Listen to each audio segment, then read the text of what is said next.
নুরানি presents Ramadan quick রেসিপিতে আপনাদের সবাইকে স্বাগত জানাচ্ছি। আজকেও আপনাদের সামনে হাজির হয়ে গেছি নতুন একটি রেসিপি নিয়ে। আর এই নতুন রেসিপিটি যিনি বানিয়ে দেখাবেন তিনি খুবই পারফেকশনিস্ট তার কাজের ব্যাপারে, সেই সাথে শি ইজ ভেরি বিউটিফুল। আমার সাথে আছেন শেফ জেনিফার। হ্যালো শেফ, কেমন আছেন? আমি ভালো আছি, আপনি? খুবই ভালো আছি। আর এই রমজান মাস আপনার কেমন কাটছে? খুবই ভালো যাচ্ছে এবং খুবই ব্যস্ততাও যাচ্ছে অবশ্যই। অফকোর্স অ্যাজ আ শেফ আপনাদের অনেক ব্যস্ততা থাকে আমি জানি, তার মধ্যে আমাদেরকে সময় দিয়েছেন সেই জন্য অনেক ধন্যবাদ। আজকে আমাদের দর্শকদের জন্য কি রেসিপি আজকে আমি বানাবো হচ্ছে থাই কুজিনের একটা ফুড, যেটা হচ্ছে pad Thai noodle. Pad Thai noodles, তাহলে এটার কি main ingredients pad Thai noodles? এটার হচ্ছে main ingredient rice noodle. Rice noodle, okay. তাহলে চলুন দর্শক আমরা দেখে নিই কিভাবে এই প্যাড থাই বানাতে হবে, কি কি ইনগ্রেডিয়েন্টস লাগছে আমরা দর্শকদের আমি বলে দিচ্ছি। এখানে আমাদের আছে tamarind pulp, roasted peanut, salt, sugar, soya sauce, fish sauce, white pepper, black pepper, lemon juice, lemon grass and bird eye chilli, brown sugar, chop ginger, chicken julienne করে কাটা, prawn, spring onion, carrot, garlic, cabbage, এখানে আছে onion, এবং এটা আমাদের pad Thai rice noodle. Pad Thai rice noodles. তাহলে chef আমরা start করে দিই। হ্যাঁ, প্রথমে কি করতে হবে? আমরা এখানে দুটো প্রসেসে কাজ করব। ফার্স্ট হচ্ছে আমরা আমাদের প্রোটিনটাকে স্টার ফ্রাই করে নিব, এবং ইন দ্য মিন টাইম আমরা একটা সস রেডি করে দেন কুক করব। তো আমরা প্যানটাকে ফার্স্টে গরম করতে দিই একটু। এখানে আমি সামান্য অয়েল দিয়ে দিব, লাইক 10 ml এর মতো, খুবই অল্প তেল। হ্যাঁ। তো এখানে আমরা নিয়েছি শ্রিম্প, এবং এখানে হচ্ছে শ্রিম্পটাকে আমরা যেটা করেছি অনলি টেলসটাকে রেখেছি, এবং এটার মাঝখানে যে ভেইনটা থাকে সেটাকে আমরা কেটে ফেলে দিয়েছি। তো এখানে আমরা শ্রিম্প নিচ্ছি, তার সাথে আমরা এখানে চিকেন নিব। অনেক ইম্পর্টেন্ট, অনেক ইম্পর্টেন্ট, বিকজ মাঝখানে ভেইনটা থেকে আপনার অ্যালার্জি প্রবলেম থাকে। এটা কিন্তু অনেকেই ফেলে না। হ্যাঁ, এটা ফেলে দেওয়া উচিত, বিকজ চিংড়ি মাছের মাথায় যে ময়লাটা থাকে এটা কিন্তু এখান থেকে গিয়ে ওখানে পাস হয়। সো দ্যাটস ওয়াই এটা ফেলে দেওয়াটা খুবই ইম্পর্টেন্ট একটা পার্ট। আচ্ছা, এখানে আমরা যেহেতু সি ফুড, এখানে শ্রিম্প আছে, তো আমরা এখানে লেমন জুস ইউজ করাটা মাস্ট। আমরা এখানে লেমন জুস দিব, এবং এখানে আমি চিকেনের সাথে অ্যাড করব জাস্ট 5 ml এর মতো সয়া সস। আমাদের যে জুলিয়ান করে চিকেনটা আছে, জুলিয়ান করে চিকেন, তার সাথে আমরা একটু সয়া সস মিক্স করে নিচ্ছি। এবং এখানে আমি এক্সট্রা কোনো সল্ট দিব না, রিজন হচ্ছে আমাদের সয়া সসের মধ্যে যথেষ্ট সল্ট থাকে, তো এর জন্য আমরা দিচ্ছি না। ওকে, আমাদের প্যানটা মোটামুটি গরম হয়ে গেছে। সো ফার্স্টে এখানে আমরা যেটা করব, আমাদের চিকেনটাকে অ্যাড করব।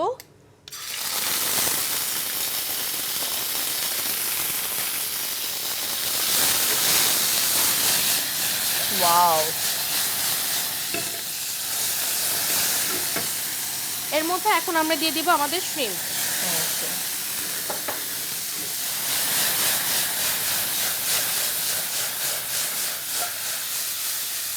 শেফ জেনিফার কিন্তু অনেক পারফেকশনিস্ট এবং তিনি একজন প্রফেশনাল শেফ, তাই তিনি এটা করেছেন। প্লিজ আপনারা আমার মনে হয় বাসায় এটা ট্রাই করতে যাবেন না। বাসায় যাদের হচ্ছে কিচেন হুড আছে তারা করতে পারেন, বাট বাসায় অ্যাকচুয়ালি এই প্র্যাকটিসটা না করাটা বেটার, বিকজ আপনার যদি এক্সপিরিয়েন্স না থাকে সো ফায়ারটা হ্যান্ডেল করা একটু ডিফিকাল্ট হয়ে যায় তখন। ওকে, সো আমাদের শ্রিম্পটা রেডি এবং চিকেনটাও রেডি। তো আমরা এখন বার্নারটাকে অফ করে দিব, এর থেকে বেশি কুক করব না, একদম I think less than 30 second, so it's not that tough. Okay, so এখন আমরা নেক্সট যেটা করব সেটা হচ্ছে আমরা নুডলটাতে চলে যাব। অয়েল দিয়ে নিচ্ছি, এখানে আমি 10 ml এর মতো অয়েল দিব, এর থেকে বেশি দরকার নেই। ওকে, সো এখন আসি, আমরা এখানে একটা সস রেডি করব। সো আমি একটা বোল নিয়ে নিচ্ছি, এখানে আমি অ্যাড করব টামারিন পাল্প, মানে তেঁতুলের পাল্প। ওকে, তেঁতুলটাকে আগে থেকে ভিজিয়ে নিয়ে চিপে পাল্পটাকে বের করে নিব। আমি এখানে 15 ml টামারিন পাল্প নিচ্ছি, তার সাথে এখানে আমি দিয়ে দিব 20 ml soya sauce, 20 ml fish sauce, তার সাথে আমরা এখানে দেব 10 gram brown sugar,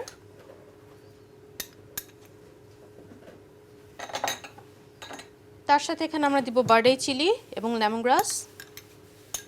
chilli and lemon grass 2 টেবিলস্পুনের মতো।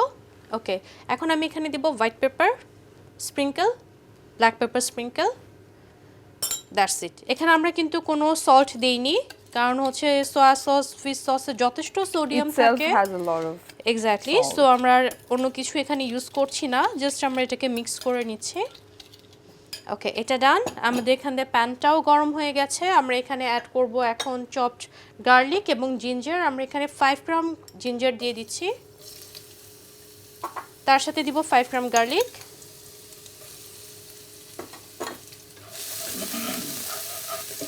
5 গ্রাম জিঞ্জার এবং 5 গ্রাম গার্লিক। ওকে, এখন আমরা এখানে দিয়ে দিব চপ করে কাটা। এখানে জুলিয়ান করে নিয়েছি আমরা ক্যারট, এবং এখানে আমরা দিয়ে দিব 15 গ্রাম ক্যারট। তার সাথে দিব 20 গ্রাম ক্যাবেজ জুলিয়ান করে কাটা।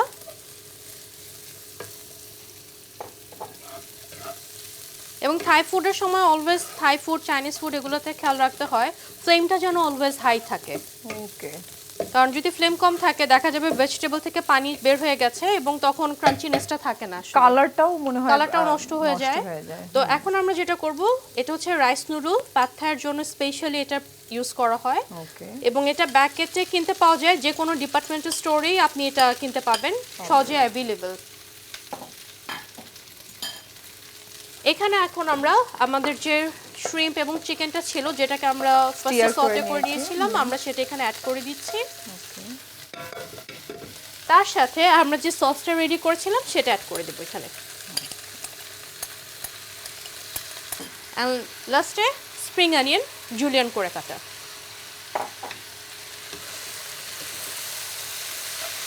এখন জাস্ট আমরা এটাকে টস করে নেব। খুবই সুন্দর একটি কালার এসছে, আপনারা দেখছেন যে orange, green, light brown. And আমাদের ভেজিটেবলস গুলোর কিন্তু কালার একটুও নষ্ট হয়নি, একদম ফ্রেশ আছে। Okay, so it's done chef. তাহলে আমরা এখন সার্ভ করে ফেলব। আমরা এখন সার্ভ করে ফেলবো। খুবই ফাস্ট হয়ে গেছে, আমি একদমই এক্সপেক্ট করিনি যে এত ফাস্ট হয়ে যাবে। থাই ফুডের এই ধরনের খাবারগুলোর মজাই এটা। দেখা যায় যে আসলে আমাদের বাংলাদেশি খাবারগুলোতে টাইম একটু বেশি লাগে, কারণ আমরা অনেক আদর ভালোবাসা নিয়ে কষিয়ে কষিয়ে খাই। এক্স্যাক্টলি। তো আমাদের মেইন জিনিসটা থাকে হচ্ছে একদম কষানো ভুনা ভুনা একটা জিনিস থাকবে। রাইট। আমার মনে হয় এটা বাচ্চারা অনেক পছন্দ করবে। এটা যারা হেলথ কনসিয়াস, খুব ফাস্ট খাবার খেতে চায় তাদের জন্য ইটস আ পারফেক্ট। কিন্তু এখন আমি চারদিকে দেখি যে সবাই অনেক বেশি হেলথ কনসিয়াস, এবং প্রচুর মানুষ জিমে যায়, হেলদি খাওয়ার ট্রাই করে। সো এটা কিন্তু প্র্যাকটিসটা আমাদের দেশে শুরু হয়ে গেছে অনেক আগে থেকে। এবং রেস্টুরেন্টে মানুষ স্পেশালি যায় হচ্ছে এই ধরনের ফুডগুলো খাওয়ার জন্য। সো ওয়াও, আপু তৈরি হয়ে গেল আমাদের restaurant style pad Thai noodle. Pad Thai noodle, ও মাই গড, একদম প্রফেশনাল শেফদের হাতের কাজ দেখলেই বোঝা যায়। আমার মনে হয় আপনারাও দেখে নিয়েছেন কিভাবে একদম প্রফেশনাল ওয়েতে এই প্যাড থাই আপনারা বানাতে পারেন। শেফ, একটু ছোট্ট করে জানতে চাই যে আপনার এই ক্যারিয়ারের শুরুটা কেমন ছিল, বা কোথা থেকে আপনি শুরু করেছেন? আচ্ছা, আমি শুরু করেছিলাম হচ্ছে একটা কেটারিং থেকে। তারপরে আমি একটা ট্রেনিং নিই, সেটা হচ্ছে শেফ ড্যানিয়েলের কাছ থেকে একটা ট্রেনিং নিয়েছিলাম। তো ওইখান থেকে অ্যাকচুয়ালি আমার মেইনলি যাত্রা শুরু।